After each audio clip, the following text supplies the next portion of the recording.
Traduire un texte dans n'importe quelle langue, c'est très important, que ce soit pendant les études, lors d'un voyage ou encore pour ses recherches personnelles. Mais le bémol est qu'il est souvent recommandé d'avoir une connexion internet pour que cela fonctionne. Raison pour laquelle dans cette vidéo, je vais vous montrer comment utiliser Google Traduction pour traduire tous vos textes en n'importe quelle langue sans connexion internet. Salut YouTube et bienvenue, je suis Evans et c'est moi qui vais vous entretenir tout au long de cette vidéo. Bon, là ça fait vraiment un bail que je n'ai pas fait sortir de vidéo. Je vais essayer de me rattraper aujourd'hui, mais bizarrement je n'avais pas d'idée. Donc je me disais de quoi j'allais parler dans cette vidéo. Vu qu'on est là, on est posé, chill, tranquille. J'avais envie de vous parler de Google Traduction, un logiciel qu'on a l'habitude d'utiliser dans notre quotidien. Bon, moi en tout cas j'utilise, je ne sais pas si c'est pareil pour vous.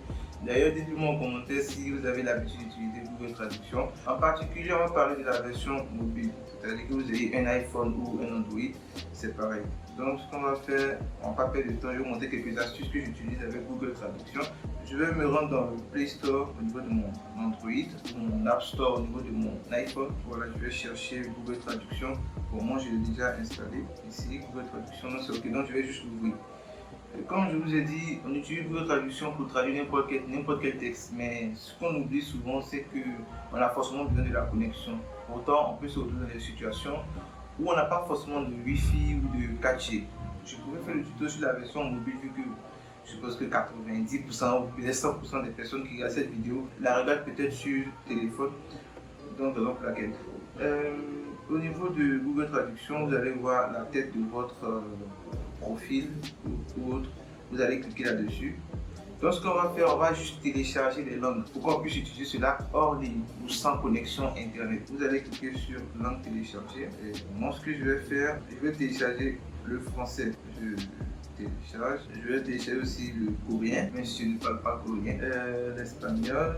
Ok. Lorsque les téléchargements seront terminés, je pourrai effectuer les traductions dans les langues téléchargées. Là, vous pouvez afficher le coréen, l'espagnol, le français. Si je reviens sur Google Traduction, je vais juste couper ma connexion Wi-Fi. J'ai même activé le mode avion. Donc là, je ne suis pas connecté. Je vais sortir. Je vais rouvrir Google Traduction. Donc supposons que j'ai un texte. Salut, moi c'est Evans. Donc là, vous voyez automatiquement Hi, I'm Evans.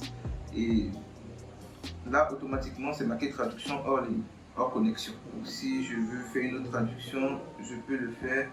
Je choisis juste la langue. Je vais prendre le coréen que j'ai déjà téléchargé. Donc si je fais français, je vais prendre français à coréen, vu que je ne parle pas coréen. Ok. Donc je fais salut, je m'appelle Evans. Voilà, bon, là je comprends rien, je vais juste demander un avis peut-être, mais je suppose que c'est ça. Là c'était une petite vidéo pour vous montrer comment utiliser Google Traduction sans forcément avoir la connexion. Bon, vous devez avoir la connexion d'abord, télécharger les langues et ensuite utiliser hors connexion. Donc c'est ce que je fais, j'utilise tout le temps, même si je suis dans un village où dans une zone où je n'ai pas de réseau, je peux quand même traduire mes textes et c'est vraiment bénéfique. Maintenant, sur la version web, vous pourrez, comme vous le constatez, détecter la langue. Vous pourrez traduire même des images. C'est-à-dire, si vous avez des images, des textes et autres, vous pourrez traduire directement des documents, que ce soit des documents PDF. Vous faites juste un clic de document, vous choisissez bien la langue dans laquelle vous voulez traduire ce document et vous pourrez aussi traduire des sites web facilement. Vous venez ici, vous prenez juste un article ou le lien des tests ou le lien d'un site web, vous le collez là, vous faites ici et logiquement vous pouvez traduire n'importe quoi, n'importe quel document dans la langue que vous souhaiterez. Bon là il n'y a pas besoin de téléchargement vu que vous allez utiliser la connexion internet. Par contre si c'est sur le téléphone portable, il vous faut obligatoirement la connexion. Donc j'espère que la vidéo vous a plu, c'était une petite vidéo. Bon, je n'avais pas vraiment d'idée comme je vous ai dit. Je vais essayer d'améliorer un peu le rythme des vidéos. Ça ne sera pas facile mais je ferai l'effort. Donc en tout cas j'espère que la vidéo vous a plu. Si c'est le cas, n'hésitez pas à vous abonner à la chaîne. Encore merci pour les 1700, je vais juste vérifier. Encore merci pour les... Attendez, je vais activer ma connexion. Donc encore merci pour les 1705 abonnés. Même si c'est vrai que voilà, je n'ai pas été régulier ces temps-ci. La dernière vidéo date de 35 jours maintenant. Je ferai l'effort d'être régulier et de vous proposer au quotidien quelques astuces que j'utilise qui... Bon ok, prenez soin de vous, passez une excellente journée et portez-vous bien. Au revoir.